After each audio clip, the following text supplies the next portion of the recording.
السلام علیکم ورحمۃ اللہ وبرکاتہ۔ کتاب کا نام ہے دی 40 رول آف لو، 40 چراغ عشق۔ یہ جو کتاب ہے 40 چراغ عشق کے، یہ ترکش اسکالر کی ہے جس کا نام الف شفق ہے، اور اس کتاب کے بارے میں پچھلے دنوں عمران خان نے ذکر کیا تھا کہ یہ اس صدی کی بہترین کتاب ہے اور اسے لازمی پڑھیں۔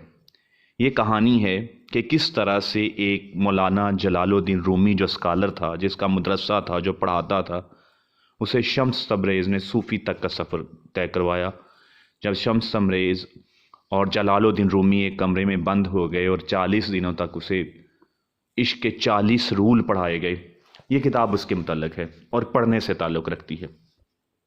تو آئیے شروع کرتے ہیں 40 چراغ عشق کے دی 40 رول آف لو۔ شمس۔ سمرقند کے باہر ایک کارواں سرائے، مارچ 1242۔ بے کلی سی لکڑی کے شکستہ میز پر بیٹھے میری آنکھوں کے سامنے موم کی شمعوں کی لوئیں تھر تھرائیں۔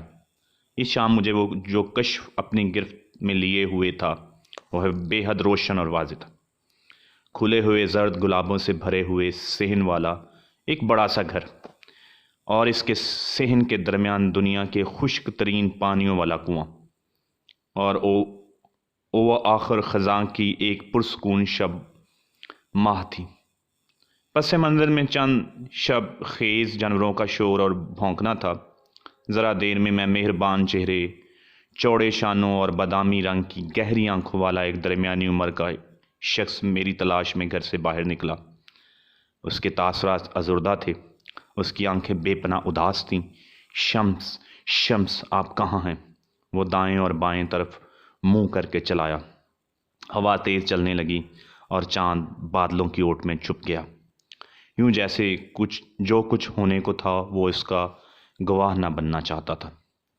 الوؤں کی ہو بند ہو گئی، چمگادڑوں نے اپنے پر پھڑپڑانے بند کیے، حتیٰ کہ گھر کے اندر آتش دانوں کی آگ تک نہ چٹکی۔ دنیا پر ایک کامل سناٹا چھا گیا۔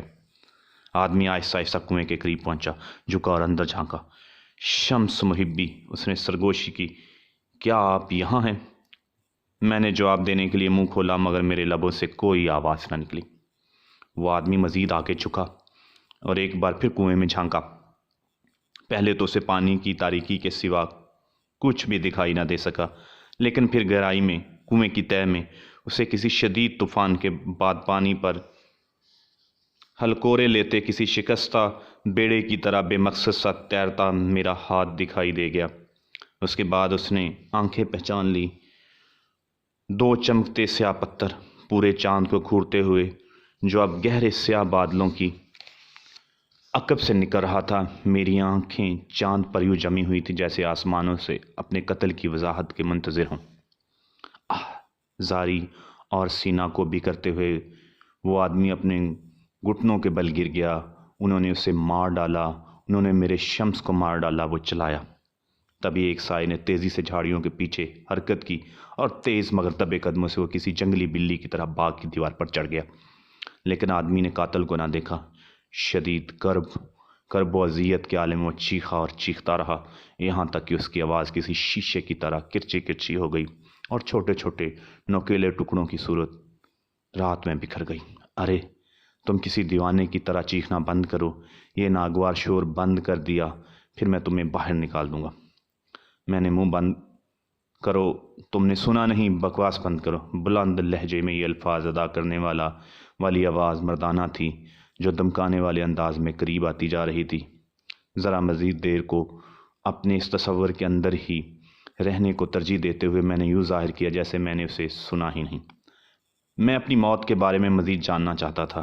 میں رنجیدہ ترین آنکھوں والے شخص کو بھی دیکھنا چاہتا تھا۔ کون تھا وہ؟ اس کا مجھ سے کیا تعلق تھا اور وہ خزاں کی رات میں اتنی شدت سے مجھے کیوں تلاش کر رہا تھا؟ لیکن اس سے پہلے کہ میں اپنے کشف پر ایک اور نگاہ ڈال پاتا، کسی نے کسی اور جہت سے میرے بازو کو تھاما اور مجھے اپنی شدت سے جھنجھوڑا کہ مجھے اپنے منہ میں اپنے دانت بجتے محسوس ہوئے، اور وہ مجھے دوبارہ اسی دنیا میں کھینچ لے آیا۔ آہستگی سے میں نے آنکھیں کھولیں اور اپنے برابر کھڑے ہوئے آدمی کو دیکھا۔ وہ کھچڑی داڑھی اور گھنی مونچھوں والا ایک دراز قد فربا شخص تھا۔ میں اسے سرائے کے مالک کی حیثیت سے پہچان گیا۔ تقریباً فوراً ہی میں نے اس کے بارے میں دو چیزوں پر توجہ کی، یہ کہ وہ سخت بات چیت اور تشدد سے لوگوں کو دھمکانے والا آدمی تھا، اور یہ کہ اس وقت وہ مشتل تھا۔ کیا تم چاہتے ہو؟ میں نے پوچھا۔ تم میرا بازو کیوں کھینچ رہے ہو؟ میں کیا چاہتا ہوں؟ سرائے کا مالک ماتھے پر بل ڈال کر گر جا۔ میں چاہتا ہوں کہ تم گھوڑ دوڑ والوں کے لیے چیخنا بند کرو۔ یہ چاہتا ہوں کہ تم میرے گاہکوں کو ڈرا کر بھگا رہے ہو۔ واقعی کیا میں چیخا تھا؟ خود کو اس کی گرفت سے آزاد کرواتے ہوئے میں زیر لب بڑبڑایا۔ تم شرط لگا لو تم چیخ رہے تھے۔ تم کسی ایسے ریچھ کی طرح چیخ چلا رہے تھے جس کے پنجے میں کوئی کانٹا گڑ گیا ہو۔ تمہیں کیا ہوا تھا؟ کیا تم رات کا کھانا کھاتے اونگ گئے تھے؟ تم نے ضرور کوئی ڈراؤنا خواب دیکھا ہے۔ میں جانتا ہوں یہ واحد معقول وضاحت تھی۔ اگر میں نے یہی کہہ دیا تو سرائے کا مالک مطمئن ہو جائے گا، مجھے تنہا چھوڑ دے گا۔ پھر بھی میں جھوٹ بولنا نہیں چاہتا تھا۔ نہیں برادر، میں خوابیدہ تھا، نہ ہی میں نے برا خواب دیکھا۔ میں نے کہا در حقیقت مجھے کبھی خواب دکھائی نہیں دیے۔ پھر تم اس سب چیخنے چلانے کا سبب بیان کرو، سرائے کا مالک جاننا چاہتا تھا۔ مجھے الہام ہوا تھا وہ بہت مختلف بات تھی۔ اس نے مجھے ہکا بکا تاثر کے ساتھ دیکھا اور کچھ دیر اپنی مونچھوں کے سرے چباتا رہا۔ آخر وہ بولا، تم درویش بورچی خانے کے چوہوں جیسے دیوانے ہوتے ہو، خصوصاً سرکردہ قسم کے درویش۔ سارا دن تم روزہ رکھتے ہو، نماز پڑھتے ہو، جلساتے سورج تلے چلتے ہو۔ کوئی حیرت نہیں تمہیں اب بھی وہم میں دکھائی دے رہے ہیں، تمہارا دماغ جھلس چکا ہے۔ میں مسکرایا۔ وہ درست بھی ہو سکتا ہے۔ لوگ کہتے ہیں خدا کی راہ میں خود کو گم کرنے اور اپنے حواس گم کرنے میں کم ہی فرق ہے۔ تبھی طباخ سے بھرا ایک بڑا سا تشت اٹھائے ہوئے دو خدمتگار لڑکے نمودار ہوئے۔ تازہ بنی ہوئی بکری، خوش نمکین مچھلی، مرچ مسالے والا بکرے کا گوشت، گندم کی روٹی، کوفتوں کے ساتھ چنے اور دال کا شوربہ۔ دم کی چربی کے ساتھ فضا کو پیاز، لہسن اور مسالوں کی خوشبو سے معطر کرتے وہ دالان میں گھوم کر وہ سب تقسیم کرنے لگے۔ جب وہ میری میز پر رکے تو میں نے بھاپ اڑتے شوربے کا پیالہ اور کچھ روٹی لی۔ کیا تمہارے پاس اس کی ادائیگی کے لیے رقم ہے؟ سرائے کے مالک نے ذرا اخلاق سے پوچھا۔ نہیں میرے پاس نہیں، میں نے کہا، لیکن مجھے اس کے بدلے کچھ دینے کی اجازت دو۔ کھانا اور کمرے کے بدلے میں تمہارے خوابوں کی تعبیر بتا سکتا ہوں۔ اس بات کا جواب اس نے کوہلوں پر ہاتھ رکھ کے حقارت سے ناک چڑھا کر دیا۔ تم نے ابھی مجھے بتایا کہ تمہیں کوئی خواب دکھائی نہیں دیتے۔ یہ درست ہے، میں خوابوں کا ایسا تعبیر بیان کرنے والا ہوں جو خود کوئی خواب نہیں دیکھتا۔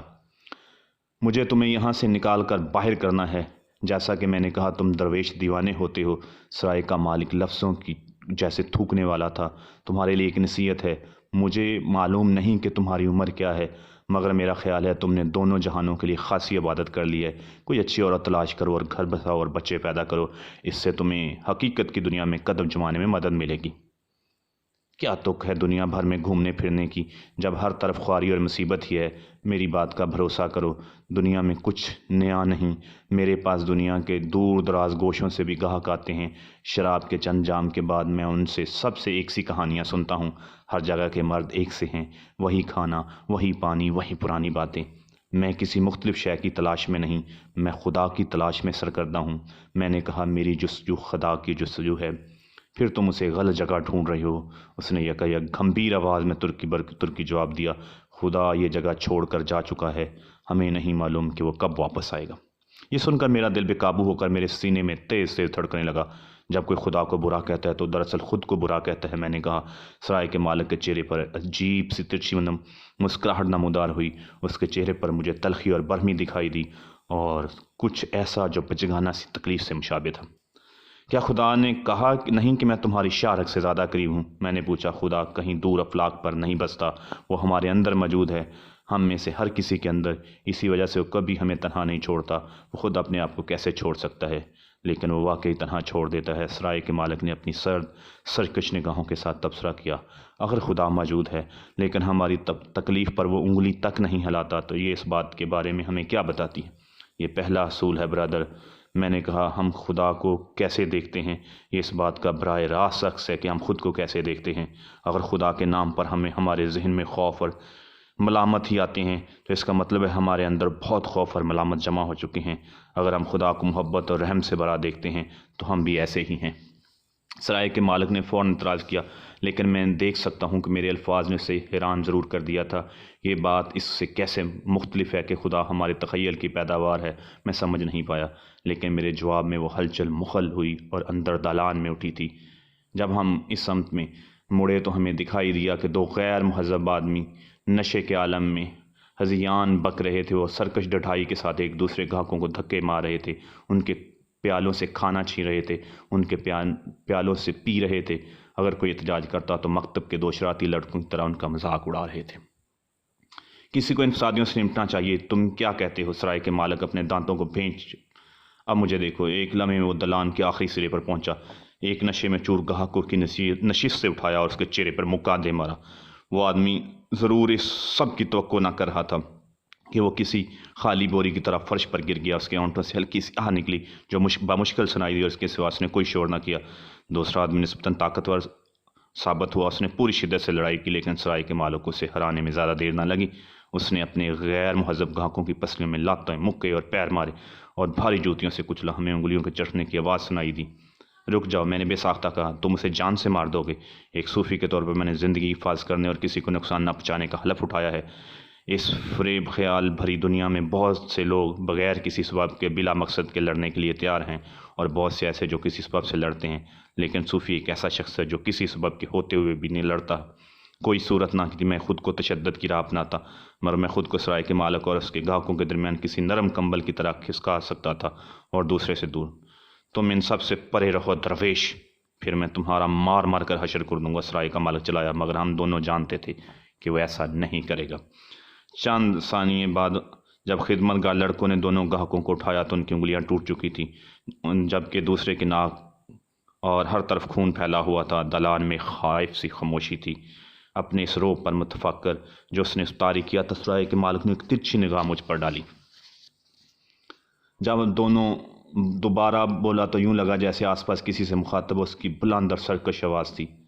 تم نے دیکھا درویش، ہمیشہ سے ایسا نہ تھا، تشدد میرا عنصر نہیں تھا، مگر اب جب خدا یہاں نیچے موجود ہم لوگوں کو فراموش کر دیتا ہے تو ہم سخت بنانے اور انصاف بحال کرنے کے قابل نہیں رہتے۔ سو اگلی مرتبہ جب خدا سے بات کرو تو اسے یہ بتا دینا، اسے معلوم ہونا چاہیے کہ جب وہ اپنی بھیڑوں کو چھوڑ دیتا ہے تو وہ عاجزی سے ذبح کیے جانے کی منتظر نہیں رہیں گی، وہ بھیڑیوں میں بدل جائیں گی۔ میں نے دروازے کی طرف کندھے اچکائے۔ تم غلطی پر ہو۔ کیا میں غلط کہہ رہا ہوں؟ میں کبھی بھیڑیا تھا نہیں، بن گیا۔ نہیں، تم ٹھیک کہتے ہو، میں بلا شبہ دیکھ سکتا ہوں تم بھیڑیے بن چکے ہو، لیکن تم یہ غلط کہہ رہے ہو کہ یہ انصاف ہے۔ یہ انصاف نہیں ہے۔ یہ پہلا چیپٹر ہے 40 چراغ عشق کے کا، اور یہ الف شفق کا ہے، اور آواز شبیر گل کی تھی۔ چینل کو سبسکرائب کر لیں تاکہ آپ باقی کے پارٹ بھی دیکھ سکیں۔